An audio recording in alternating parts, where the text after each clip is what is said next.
युवतियां मिलेंगी श्रृंगार में, नेता मिलेंगे चुनाव प्रचार में, अधिकारी मिलेंगे भ्रष्टाचार में, और तरह तरह के समस्या रोजगार में। ये हमारा बिहार में, ये हमारे बिहार में होता है। ये समझे, स्पष्ट समझ लीजिए। यहां पर आपको बड़े बड़े लोग, बड़े बड़े नेता हजारों करोड़ों जनता के टैक्स के पैसे खर्चा कर करके बड़ा बड़ा जो है इधर उधर चुनाव प्रचार करते हैं, लेकिन जो 30,000 वेतन उठाने वाला है ना, उसके लिए कोई नहीं सोचता है। समझे? अरे एगो आप गाड़ी 2 चक्का खरीद लीजिएगा ना महंगा, तो आपका राशन कार्ड में से नाम काट दिया जाएगा, लेकिन जो 50 लाख के फॉर्च्यूनर पर चल रहा है विधायक, उसका पेंशन चलते रहेगा। तब तो ये समझ लीजिए बिहार की स्थिति क्या है। ये सही कहा गया ना। आइए ना हमारा बिहार में ये लिखने वाला क्या लिखा है।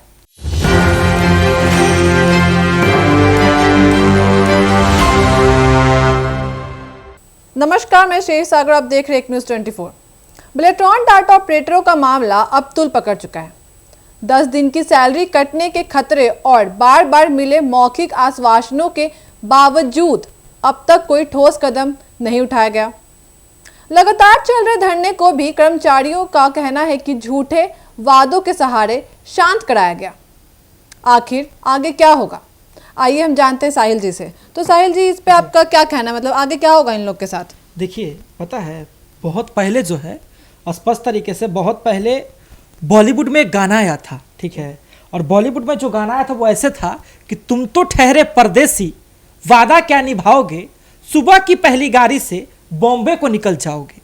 तो बात इनके साथ भी ऐसा है कि जो भी बड़े अधिकारी ने इनको आश्वासन दिया है वो उस परदेसी की तरह है जो आज कह गए और कल भूल गए। मैं स्पष्ट समझता हूं कि जो बिलेट्रॉन के अभ्यर्थियों का जो धरना चल रहा था, जो मौखिक आश्वासन की लोग बात करते, मुझे लगता है कि शायद ये लोग ठग लिए गए हैं। स्पष्ट तरीके से ये लोग ठग लिए गए हैं, क्योंकि बहुत सारे आंदोलन में लोग ठगे गए हैं। ठीक है, आंदोलन जो शुरुआत होता है तो जोश जुनून के साथ होता है, समझे, और लोग जब राजनीतिक लोग उसमें घुसना शुरू करते हैं तो कई सारे आंदोलन में लोग ठगे जा चुके हैं। लेकिन जो बिलेट्रॉन्स का मामला था, भारी भरकम संख्या तकरीबन 20,000 के करीब में, और 5,000 जो नए ज्वाइनिंग किए हैं उनको मिला ले तो 25,000 के करीब में पूरे बिहार में इनकी संख्या है। और बात करेंगे आप आश्वासन की, इनका कहना था कि हमारा सेवा समायोजन कर दीजिए, सेवा समायोजन हमारा कर दीजिए। कई तरह के हमको जो वेतन हमको मिलते हैं उसमें कई प्रकार के टैक्सेस लगते हैं, जीएसटी, सीजीएसटी, एक तो पैसा कम मिलता है, ऊपर से टैक्स इतना लग जाता है कि हम लोग का हालत खराब है। अब देखिए इनके साथ खेला कैसा होता है, ये भी देखने वाला बहुत दिलचस्प बात है। इन लोगों का एग्जाम लेता है टीसीएस, ठीक है, इन लोगों का एग्जाम लेता है टीसीएस। सबसे पहले आप बात समझिए, ये लोग फॉर्म भरते हैं बिलेट्रॉन के लिए, फॉर्म भरते हैं लोग बिलेट्रॉन के लिए, इनका एग्जाम लेता है TCS, Tata consecutive service exam को कंडक्ट करवाता है। और जब ये लोग एग्जाम दे के ज्वाइनिंग कर लेते हैं तो बिलेट्रॉन इनको ज्वाइन करवाता है, कोई जहां भी विभाग में जरूरत होता है वहां लोगों को भेज देता है।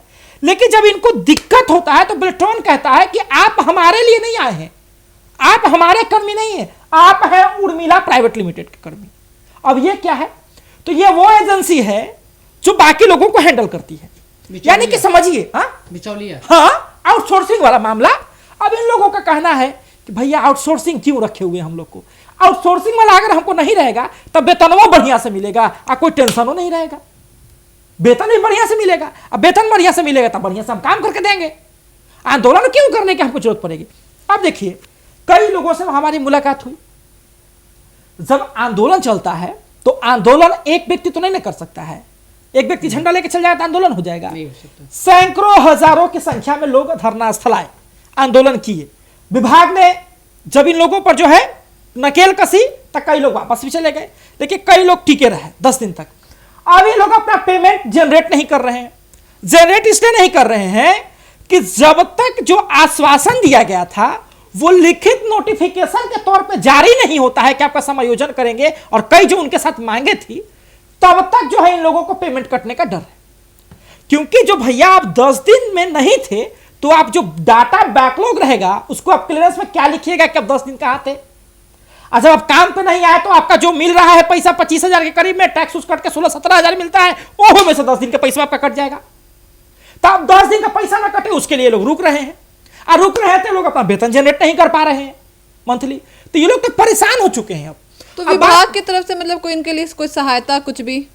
अरे लीजिए ना, बात सुनिए, नहीं रहे तो सहायता क्या करेगा विभाग इनको, स्पष्ट तरीके से। आप देखिए, इनका कहना है कि वरीय पदाधिकारियों से हमारी बात हुई, उन्होंने मौखिक आश्वासन, देखिए ना बड़े बुजुर्ग पुराने वाले जो थे ना वो झूठ नहीं कहते थे कि लिखंत के आगे बकंत काम नहीं करता है।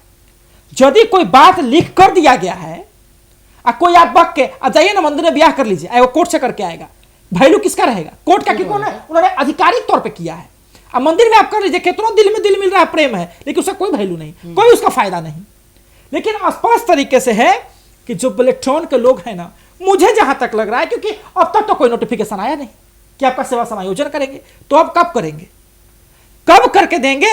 आप यही बता दीजिए ना कि आपको नोटिफिकेशन कब आएगा, इसी का डेट निकाल दीजिए आप। आपको नहीं लगता हिमांशु जी की बिलेट्रॉन डाटा ऑपरेटर जो हैं उनको काफ़ी ज़्यादा नज़रअंदाज किया जा रहा है और उनको बार बार कोई उनको मतलब ऐसे नहीं ले रहा, सीरियस नहीं ले रहा है? हाँ, बिल्कुल सीरियस नहीं ले रहा है, क्योंकि एक अगर बिचौलिए के तौर पे अगर कोई रख रहा है तो उसको एकदम बहुत मजबूरी का फायदा वो लोग उठा रहे हैं। हालांकि कोई अगर काम कर रहा है, कोई कर्मचारी काम कर रहा है, तो उसका अगर जीएसटी काट लिया जाए, कम पैसा मिला, उसमें जीएसटी जीएसटी सब जोड़कर, तो उसको वेतन कितना मिल पाएगा? तो अपना खर्चा कैसे चला पाएगा, अपना पालन पोषण कैसे कर पाएगा? तो ये बहुत गलत बात है। आपको नहीं लगता कि जो जीएसटी और एसजीएसटी के बारे में आपने बताया, वो सरकार को इसके बारे में सोचना चाहिए, मतलब कि नहीं काटेंगे तो भी चलेगा, मतलब उनको या तो वेतन बढ़ा दीजिए या तो आपको जीएसटी में उनको कम कर देना चाहिए काटने में। देखिए, जब सेवा समायोजन इन लोगों का हो जाएगा ना जी, तो सम्मानजनक वेतन मिलना शुरू होगा। इनका सबसे पहले दिक्कत की बात है, इनका कहना कि ये आउटसोर्सिंग वाला खेला बंद कीजिए ना, हम कहाँ के हैं ये हमको पता नहीं, या तो आप कह दीजिए। आउटसोर्सिंग वाला अगर बंद हो जाएगा तो अच्छा हो जाएगा। देखिए, स्पष्ट तरीके से है कि वो कहते हैं कि हम किधर के हैं। अब इन लोगों की बहाली बिलेट्रॉन करवाती है, एग्जाम इनका टीसीएस लेता है, अब बाद में जब दिक्कत होती है कहते हैं कि आप उर्मिला के कर्मी हैं। उनको इधर से उधर ढकेला जा रहा है। ये तो वही बात ना है कि शादी किसी और का फिक्स हुआ, बारात में कोई और गया, सिंदूर किसी और ने दी और रख बीबी को कोई और रहा है ना, यही ना बात हुआ। तो ये तो बड़ा दिलचस्पी खबर है ना फिर जी, तो बड़ी बात है। और बाकी लोगों की दिक्कत ये है कि कई लोग तो जब वहां गए थे तो सब लोग कहता जा रहा है ना लाल कलम चलेगा, जा रहा है ना लाल कलम चलेगा, धरना पर मत जाओ, लाल कलम चला देंगे। दूसरी बात है क्या, स्पष्ट तरीके से अब सबसे ज्यादा इन लोग को दिक्कत है, दर दशहरा का दिन है, पैसा का तो जरूरत पड़बे करेगा, पेमेंट तो जनरेट करें, लेकिन बात है कि जो 10 दिन आप गए थे धरना पर, वो बैकलॉग में आप क्या लिखिएगा, क्योंकि अभी तक तो कोई नोटिफिकेशन आया नहीं। यदि नोटिफिकेशन आया तो होता भाई कि इन लोगों का 10 दिन आंदोलन था, 10 दिन ये लोग हड़ताल पे थे, अब इनका समायोजन की बात मान लिया गया है तो इनका पेमेंट जो जनरेशन में शायद कोई दिक्कत नहीं होती। ये भैया एक बात समझ लीजिए कि आप नहीं जानते कि बिहार की आज भी ऐसी आधी आबादी है जो महीने में 10,000 रुपए में अपनी गुजारा करती है। क्या आप इस बात को नहीं मानते? क्या आप ये नहीं मानते कि बिहार में आज भी ऐसे मजदूर लोग हैं जो 100-200 रुपए की जो उनकी आय है उसको वो लोग गुजारा करते हैं? 17-18 हजार मिल ये रहा है, 10,000 आप काटिए लीजिएगा, तो फिर हमको बचेगा कुछ ही। तो साहिल जी, ये लोग हड़ताल पे गए तो इन लोग का काम भी तो प्रभावित होगा, मतलब अगर ये काम पे नहीं लौटे तो काम तो प्रभावित हुआ ना जी, काम तो प्रभावित हुआ। इससे तो विभाग दबाव बना रही थी कि हड़ताल पे जाओगे, हड़ताल पे जाओगे, हड़ताल पे मत जाओ, धमकी दे रहा होगा। अच्छा, दबाव भी है क्या? देखिए, दबाव पर ये लोग नहीं सुने। उसके बाद इनका कहना है कि हमारी जो डेलीगेशन की टीम गई, हमारी जो टीम के प्रतिनिधिमंडल गया, उनको बड़े अधिकारियों से, यानी कि जो बड़े पदाधिकारी होते हैं, उनसे मौखिक आश्वासन मिला। अरे भैया, तो मौखिक आश्वासन में क्या बात हुआ नहीं हुआ इसका कौन जान रहा है जी। कल हम ही कह देंगे कि हिमांशु जी को हम फॉर्च्यूनर गिफ्ट करेंगे, आप परसों जाके नहीं करेंगे।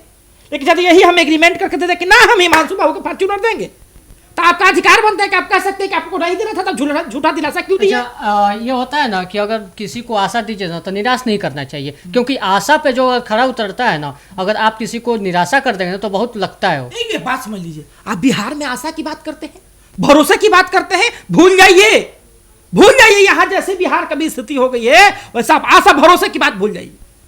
यहां तो जो चीजें हो चुकी है, बिहार में सिस्टम ऐसा बन गया है ना, बिहार में सिस्टम ऐसा बन गया है कि पहले तो एग्जाम कोई भी चीज नौकरी लेने के लिए 2 तरह के 2 स्टेप होते थे, एक पहले पीटी दीजिए या फिर मेंस दीजिए ताकि नौकरी हो जाएगा। अब क्या है कि पहले भर्ती के लिए आंदोलन कीजिए, तब आपको कुछ मिलेगा, फिर जब नोटिफिकेशन भर्ती का आ जाएगा तो कब से एग्जाम होगा उसके लिए आंदोलन कीजिए, फिर जब एग्जाम हो गया निकल गया तो मेरिट जारी कीजिए, उसके लिए आंदोलन कीजिए, फिर जब वो हो गया तो जब ज्वाइनिंग क्यों नहीं हो रहा उसके लिए आंदोलन कीजिए, तो ये तो उसमें कोई गड़बड़ी लग रही है तो उसके लिए आंदोलन कीजिए। तो ये तो आंदोलन वाली खेल हो गई ना सर। अरे भैया, पहले खेल खेलिए अरे तब फिर उसको बिहार में जीतिए। सुनिए, बिहार में क्या कहा जाता है कि ठोक देंगे कट्टा कपार में। आइए ना हमारा बिहार में, यहाँ युवक मिलेंगे प्यार में, युवतियां मिलेंगी सिंगार में, नेता मिलेंगे चुनाव प्रचार में, अधिकारी मिलेंगे भ्रष्टाचार में, और तरह तरह के समस्या रोजगार में। ये हमारा बिहार में, ये हमारे बिहार में होता है। ये समझे, स्पष्ट समझ लीजिए। यहां पर आपको बड़े बड़े लोग, बड़े बड़े नेता हजारों करोड़ों जनता के टैक्स के पैसे खर्चा कर करके बड़ा बड़ा जो है इधर उधर चुनाव प्रचार करते हैं, लेकिन जो 30,000 वेतन उठाने वाला है ना, उसके लिए कोई नहीं सोचता है। तब तो समझे? तब अरे तो एगो आप चर्चा, एगो आप गाड़ी 2 चक्का खरीद लीजिएगा ना महंगा, तो आपका राशन कार्ड में से नाम काट दिया जाएगा। लेकिन जो 50 लाख के फॉर्च्यूनर पर चल रहा है विधायक, उसका पेंशन चलते रहेगा। तब तो ये समझ लीजिए बिहार की स्थिति तब क्या तो ये है। सही कहा गया ना। आइए ना हमारा बिहार में, ये बस। लिखने वाला क्या हाँ। लिखा है, कुछ सोच विचार के लिखा होगा। बिल्कुल स्पष्ट तरीके से। और मुझे तो लगता है कि अब इन लोगों को ठग लिया गया है। शायद अब इन लोगों की इस मामले में कोई सुनवाई भी ना हो। होगा, आपको लगता है कि इसका कोई सुनवाई हो सकता है या फिर इसको लीजिए। ऐसे छोड़ दिया जाएगा? कुछ जब नोटिफिकेशन ही नहीं आ रहा है, नोटिफिकेशन ये कहा था ना कि मिलने की तुम कोशिश करना, वादा कभी ना करना, वादा तो टूट जाता है ना। तो आप देने की कोशिश करिए, झूठ बात मत बोलिए, क्योंकि झूठ में बोल दीजिएगा तो कभी ना कभी पकड़े जाइएगा। ये बात समझ लीजिए। और जिन लोगों ने आश्वासन दिया, मैं उन लोगों से पूछना चाहता हूं कि कहां है नोटिफिकेशन? नोटिफिकेशन कहां है? नोटिफिकेशन क्यों नहीं दे रहे आप? तो इनको झूठा झूठा बोल के बहला दिया गया है। अरे हम तो कह ही रहे हैं ना, जी, हम तो कह ही रहे हैं कि स्पष्ट तरीके से बिहार में यही हो रहा है। स्पष्ट तरीके से बिहार में यही हो रहा है। और मुझे नहीं लगता है कि अब इन लोगों का कुछ हो पाएगा। अगर नोटिफिकेशन आएगा तो बिहार सरकार को धन्यवाद, और अगर नहीं विभाग आया को तो धन्यवाद। नहीं आता तो तो फिर तो पता ही है 25,000 के करीब में उनकी संख्या है। तो वो धरना अगर प्रदर्शन आप नहीं देंगे, अगर आप नहीं देंगे, आप नहीं उनका सभा समायोजन करेंगे, ये आपके अधिकार क्षेत्र में है। लेकिन जब चुनाव आएगा तो हम किसको वोट करेंगे, वो उनके अधिकार क्षेत्र में होगा। आपको लगता है कि आगे भी धरना प्रदर्शन मतलब इनका जारी रहेगा? सबको स्वतंत्रता है, जी अभी बैठ सकते हैं धरने पे। जी, हमारा देश स्वतंत्र है, कोई भी किसी धर्म को मान सकता है, कोई भी कोई काम कर सकता है, कोई भी अपनी लड़ाई खुद लड़ सकता है, सड़कों पर उतर सकता है, आमरण अनशन कर सकता है, भूख हड़ताल कर सकता है, सब लोग को स्वतंत्रता है। अपने अधिकार के लिए लड़ाई लड़ना ही लोकतंत्र है। यही तो स्वतंत्रता है हमारे लिए कि हम लोग स्वतंत्र है कि अपने अधिकार के लिए सड़कों पर उतर के लड़ाई लड़ सकते हैं और सुननी पड़ेगी पर सिर्फ सरकार। लड़ाई लड़ने से नहीं ना होता है साहिल जी, सरकार सुनेगी। आपको पता है कि ये बिहार में भी बहुत सारा धरना प्रदर्शन चल रहा है। देखिए कहा जाता है ना, कहा था कि जब जो कृष्ण है हमारे, वो प्रेम के प्रतीक माने जाते हैं। जी। हमारे जो भगवान कृष्ण हैं वो प्रेम के प्रतीक माने जाते हैं। लेकिन उन्होंने एक बात कही थी, उन्होंने एक स्पष्ट तरीके से एक बात कही थी कि किसी के बातों पर भरोसा करने से अच्छा है कि आंख बंद करके उसकी बातों को सुन लो। यदि कोई व्यक्ति एक बार झूठ बोल देता है ना, तो अगली बार से उसकी बातें सुन लो, उसकी बातें पर भरोसा मत करो। समझे? और इन लोगों का जो आज से पहला नया मामला है कि लोग धरना पर बैठे हैं, कई बार से ये लोग धरना बैठ रहे हैं, कई तरह की मांगे हैं। अगर देना था तो कहां है नोटिफिकेशन? दीजिएगा तब ना, दीजिएगा तो धन्यवाद। नीतीश कुमार तो बहुत लोगों को दे रहे, इसलिए मैं बिहार सरकार को धन्यवाद देता हूं। बिहार केवल एक ऐसा राज्य है जहां पर पूरे देश में सबसे अधिक इतनी वैकेंसी आ रहा है। किसके बदौलत? नीतीश कुमार की सरकार है, नीतीश कुमार को श्रेय जाता है, सबसे अधिक वैकेंसी आ रहा है। लेकिन वैकेंसी आ रहा है, लेकिन फिर भी रोजगार तो नहीं मिल पा रहा है। देखिए बिहार के लोगों के लिए और दिक्कत हो गया, खास करके इलेक्ट्रॉनिक ऑपरेटर्स को। अब फिर देखना बहुत दिलचस्प होगा, आता है कि लोग ऐसे ही चले जाएंगे। तो आगे देखना दिलचस्प होगा कि क्या नोटिफिकेशन आता है या फिर इनका धरना प्रदर्शन आगे बढ़ते रहेगा। आपकी क्या राय इस पे हमें कमेंट करके जरूर बताइएगा। तमाम खबरों के लिए बन रही एक न्यूज़ 24 के साथ धन्यवाद।